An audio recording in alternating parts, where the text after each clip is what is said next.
Although he had already been champion sire in 2008, 2010 was the year when Galileo entered a whole new stratosphere.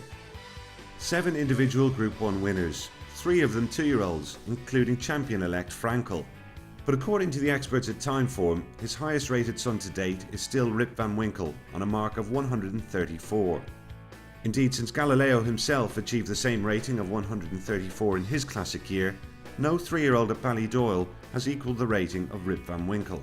Rip Van Winkle had always been highly thought of at Ballydoyle. Aidan O'Brien, he'd always said that this horse had tremendous talent. On his first start in Group Company in the month of July, he lived up to his lofty home reputation with a classy success over the Royal Ascot winner Kushgara. But Rip Van Winkle has the advantage of a length as they go to the line. Rip Van Winkle will win the Tyros by a length and a half.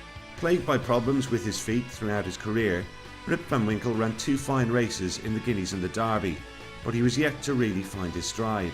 But he's a horse who had fairly well documented problems, minor ones, but managed to run through that and still perform consistently at a high level, and I do think that is the mark of a high-class racehorse. In the Eclipse, he managed what no other horse did all season, to give See the Stars a real race. Rip Van Winkle, his old rival, is closing up on the Guineas and Derby winner. I think that race that we saw in the Eclipse Stakes in 2009 was a fantastic performance. I worked at Timeform for many, many years, and I know how well defined their speed figures are, and the speed figure for See the Stars in that race, and also by implication for Rip Van Winkle, were of the highest quality. Following this gallant effort, it was off to Goodwood to face Group 1 winning milers at Royal Ascot, Paco Boy and Gennady. As they run down towards the final furlong, Rip Van Winkle from Paco Boy, Gennady beaten off back in third. It's Rip Van Winkle who's holding on from Paco Boy, and it's going to be another Sussex Stakes for O'Brien and Murta, and Rip Van Winkle wins in terrific style. I rode him work the other day. I knew he'd do this. That's the way he works. He's getting more like Henry to navigate all the time. He's just trailing horses, relaxed. When you ease him out, he's just boom, really professional. It was all over at the 2 marker. He's brilliant stride, brilliant balance. He was brilliant from day one. He has that unbelievable class. So he just travels so easy, and he's always kind of in 3rd gear, if you know what I mean. It's a credit to the horse's toughness and determination and his pain threshold, and obviously everybody saw his ability today, but that's why he's always shown at home. Listen, he's just a very special horse. His Sussex Stakes performance was rated superior to that of See the Stars in the Guineas, and earned him the title of European Champion 3-year-old miler. Next stop was Ascot for the QE2, where he justified long odds-on favouritism. It's Rip Van Winkle shortening stride. Zakindo on the outside trying to pick him back. Rip Van Winkle's digging. He's digging deeper. He's found it, and Rip Van Winkle has pulled it out of the fire. Yes, typical Ballydoyle horse, courageous, brave.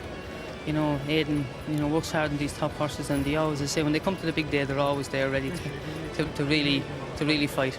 It's the early speed he has and the way he cruises, and then he's courageous at the end of it. So if you have a horse that with that high cruising speed, like I said, unless we had a Group 1 sprinter today, we wouldn't have had any horse be able to lead him. Rip Van Winkle's 3rd and final Group 1 success came as a 4-year-old in York's Juddmonte International, where he bettered 6 different Group 1 winners, including the sponsor's dual champion stakes winner twice over, and the same owner's Prince of Wales' stakes winner Byword. Entering the final furlong, twice over on the far side of Byword. Rip Van Winkle is still inching closer as they race up towards the line. Twice over Byword. Here's Rip Van Winkle storming home on the near side. Rip Van Winkle will get there. Rip Van Winkle wins the Juddmonte. Rip Van Winkle is clearly a horse who demonstrated that day he's got a bit of everything, in fact quite a lot of everything. So he's got that acceleration, he's got those guts, he's got that tenacity, he's got that determination, and what a magnificent looking beast as well, isn't he? So he really did stamp himself on the memory that day. Rip Van Winkle's top race record and impressive physique are augmented by a fine pedigree. In addition to being a son of a champion sire, Rip Van Winkle also comes from an outstanding female line, which traces to the champion 2-year-old Mesopotamia. The 7-time champion sire in New Zealand, Volksrad, and the consistently successful Holling are other members of this family. He's got an interesting pedigree as well by Galileo out of a Stravinsky mare. So there's a blend of stamina, or middle distance stamina, and speed in his pedigree, which will make him an interesting prospect at stud. I mean, Galileo with speed, but with the versatility to run well in races like a Derby.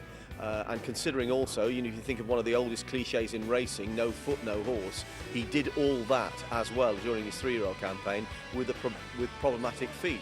And I think that says an awful lot about A, what he achieved, and B, the possibility that it could have been even more. Galileo has proven remarkably successful with mares by Danehill and others from the Danzig line, and there's every reason why Rip Van Winkle should be the same. Precocity, speed, class, looks and pedigree, Rip Van Winkle lacks for nothing. Now all he needs is your support.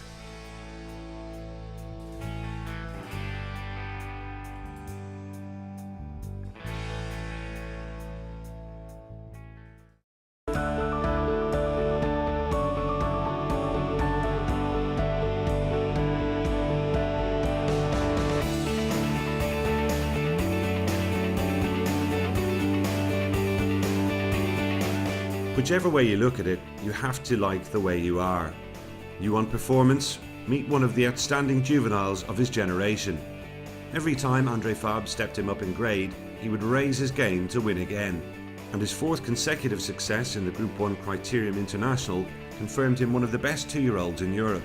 The way you are battling on the far side of the Stefan Pasquier, the way you are just getting up perhaps from Hello Morning in second, the way you are lands the Group 1. Meet a son of King Mambo, bred on the same Sadler's Wells cross as Henry the Navigator, El Condor Pasa and Divine Proportions, a horse whose half-sister Peeping Fawn was European champion 3-year-old filly.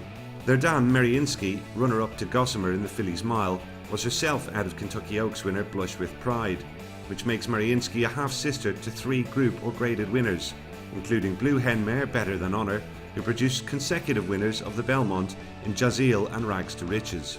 Like Peeping Fawn, Rags to Riches won 4 Group 1 races in a row, and her Belmont success over the mighty Curlin was the first by a filly in 102 years. Also featuring El Gran Senor and Australian sire sensation Redout's Choice, this is one of the most regal pedigrees of our time. The way you are, he's all class.